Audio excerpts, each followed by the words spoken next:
জাতীয় স্থায়ী কমিটির সদস্য, জাকের পার্টি এবং ঢাকা বিভাগের সাধারণ সম্পাদক। তো আজকে যে আমাদের নির্বাচন যে আমরা প্রত্যাহারপত্র জমা দিলাম তার আমাদের অবস্থান আমি আপনাদের সামনে তুলে ধরতেছি।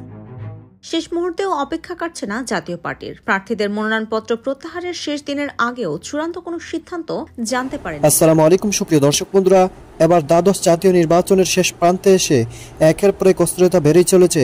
দর্শক বন্ধুরা, বাংলাদেশের এই নির্বাচনকে কেন্দ্র করে বিশ্বজুড়ে নানা সমালোচনার পাহাড় জন্ম দিয়েছে। তবে শেষ পর্যন্ত আওয়ামী লীগ তারা নির্বাচন করে যাচ্ছে। দর্শক বন্ধুরা, আবার শেষ পর্যন্ত জাকের পার্টি নির্বাচন থেকে তাহাদের নাম প্রত্যাহার করেছে। তো দর্শক বন্ধুরা, অন্যদিকে জাতীয় পার্টি এখন পর্যন্ত সঠিক কোনো সিদ্ধান্ত নিতে পারেনি। তো দর্শক বন্ধুরা, চলুন আমরা জেনে নেই শেষ পর্যন্ত কি হতে চলেছে নির্বাচনের সেই সকল দলগুলোর। তো দর্শক বন্ধুরা, অবশ্যই ধৈর্য সহকারে পুরো ভিডিওটি দেখবেন, তাহলে এই সকল বিষয়গুলো পরিপূর্ণ বুঝতে পারবেন। আমি মোহাম্মদ হুমায়ুন কবির, জাতীয় স্থায়ী কমিটির সদস্য, জাকের পার্টি এবং ঢাকা বিভাগের সাধারণ সম্পাদক। তো আজকে যে আমাদের নির্বাচন যে আমরা প্রত্যাহারপত্র জমা দিলাম তার আমাদের অবস্থান আমি আপনাদের সামনে তুলে ধরতেছি। আপনারা জানেন আমরা গত 6 মাস ধরে গণতান্ত্রিক প্রক্রিয়ার মাধ্যমে আমরা এই নির্বাচনে প্রার্থী হয়েছি এবং দেশবাসীকে আমরা জানাইতে চাই যে আমরা কারো ক্ষমতা যাওয়ার সিঁড়ি হতে চাই না। এবং এমনকি আমরা আরও লক্ষ্য করলাম যে কোন একটি দলকে প্রধান বিরোধী দল হিসাবে বানানো হবে। এই পরিপ্রেক্ষিতে আমরা আমাদের অবস্থান তুলে দিতে চাই যে আমরা নির্বাচন থেকে আমাদেরকে প্রত্যাহার করলাম। তো কেন করলেন? কারণ স্পেসিফিক কোনো কারণ আছে? কারণ তো আমি বললাম দুইটা কারণ।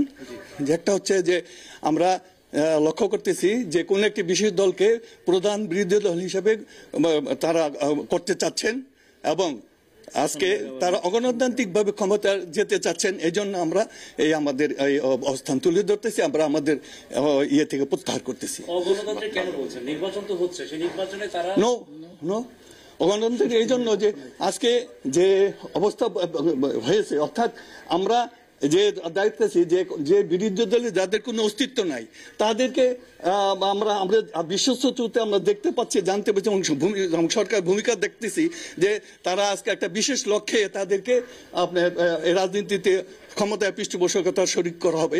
কাজে আমরা এটাকে মনে অগণতান্ত্রিক, আমরা এই গণতান্ত্রিকের বিরুদ্ধে আমরা লড়বো। আপনাদের প্রত্যাহার করে নিচ্ছেন তো নেক্সট ইলেকশনের 7 তারিখের ভোটে আপনারা কোন দলকে স্পেসিফিক সমর্থন দিবেন কিনা এই ব্যাপারে আমাদের দলের চূড়ান্ত সিদ্ধান্ত নেবেন।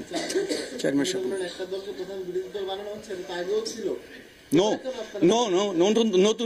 নতুন করে একটি দলকে বিরোধী দল বানানো হচ্ছে আমরা জানতে পারছি, সেটা আপনারা জানতে পারবেন অবশ্যই, জাতি এটা দেখতে পারবে। 218 আসন থেকে আপনারা প্রত্যাহার করে নিচ্ছেন? জি, থ্যাংক ইউ। এই পর্যন্ত আমাদের কাছে যত মেসেজ আসছে আমরা 218 প্রত্যাহার করে নিচ্ছি। তবে যদি কোনো দুই একটা ড্রপ বা থেকে যায় সেটা আমরা পরবর্তীতে আমাদের অবস্থান ব্যাখ্যা করব। দলীয় প্রধান সভা জি, দলীয় প্রধান সভা জি, দলীয় প্রধান কোন আসনে? উনি কোন আসনে নির্বাচন করছেন? আমার নাম হলো হুমায়ুন কবির চৌধুরী। আমি দ্বাদশ জাতীয় সংসদ নির্বাচনে ঢাকা 12 আসন থেকে নমিনেশন পেপার সাবমিট করি এবং মনোনীত হই। যাচাই বাছাইতে টিকছি, কিন্তু ইলেকশনের যে অবস্থা ইতিমধ্যেই আমরা দেখতে পাচ্ছি বিভিন্ন পত্র পত্রিকায় এবং জনশ্রুতি মাধ্যমে দেখা যাচ্ছে সিটগুলো অলরেডি বন্টন হয়ে গেছে। এতে সুষ্ঠু সুন্দর সাবলীল পরিস্থিতিতে একটা ইলেকশন হওয়ার কোনোই সম্ভাবনা আমরা দেখছি না। যেহেতু আমরা কোনো মহাজোটের লেজুর ভিত্তি করি না, আমরা জাকের পার্টি একটা পবিত্র গোলাপ ফুল নিয়ে ইলেকশনে অবতীর্ণ হয়েছি এবং আমরা গণতন্ত্রকামী, আমরা গণতন্ত্রকে শ্রদ্ধার সাথে স্মরণ করি এবং গণতন্ত্রের পক্ষেই কাজ করি। আমাদের মহাজোট হলো এদেশের মেহনতি জনতার সাথে। আপনাদের প্রত্যাহার করে নিয়েছিল কি পুরো বাংলাদেশ থেকে? এটা আমাদের 218টা যে আসনে আমরা প্রতিদ্বন্দ্বিতা করতেছিলাম সবটা আজকে একত্রে প্রত্যাহার করা হলো। আচ্ছা, এবার একটু বলেন যে আপনি বললেন লেজুর বৃত্তি করতে চান না, তাহলে ভয় পেলেন কেন? আপনারা না ভয় না আপনারা নিজেদের মতো করে নির্বাচন করে না আপনার যেহেতু এখনই নির্ধারণ হয়ে গেছে। কিভাবে বুঝতে নির্ধারণ হয়ে গেল? পত্র পত্রিকাতে দেখা যাচ্ছে, ফেসবুকে দেখা যাচ্ছে, ইউটিউবে দেখা যাচ্ছে কে কোনটা আওয়ামী লীগ কয়টা সিট নিচ্ছে, শরিকদের কয়টা সিট দিয়ে দিচ্ছে।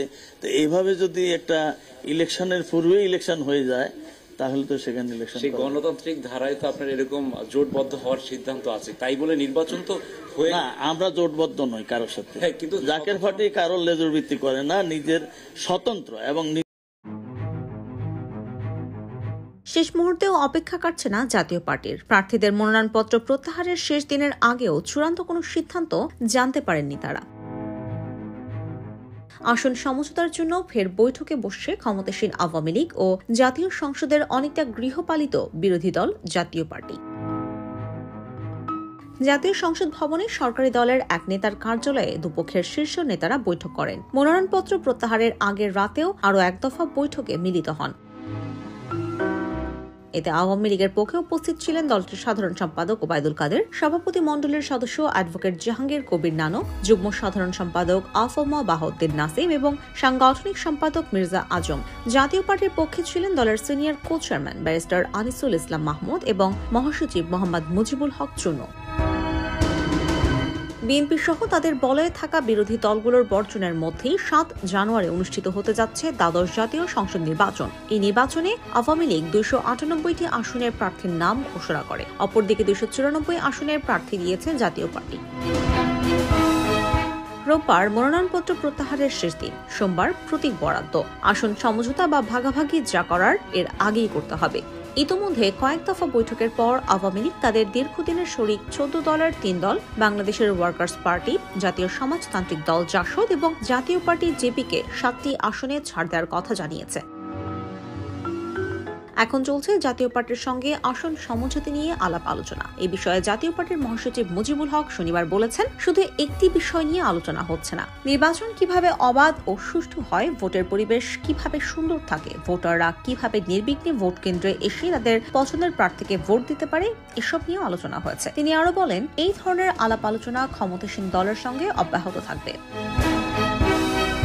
টানা দুবারের প্রধান বিরোধী দল জাতীয় পার্টির বর্তমান একাদশ জাতীয় সংসদে 23 জন সদস্য রয়েছেন। তাদের মধ্যে 4 জন ছাড়া বাকিরা এবারও দলীয় প্রতীকে নির্বাচনী যুদ্ধে অবতীর্ণ হবেন। 4 জনের মধ্যে আবার বিরোধী দলীয় নেতা ও জাতীয় পার্টির প্রধান পৃষ্ঠপোষক রওশন এরশাদ এবং তার ছেলে রাহাগীর আল মাহি সাদ এরশাদ এবার নির্বাচন করছেন না। জাতীয় পার্টির সাবেক মহাসচিব মশিউর রহমান রাঙা এবং ডাক্তার রুস্তম আলী ফরাজি দল থেকে ইতিপূর্বে বাদ পড়েছেন।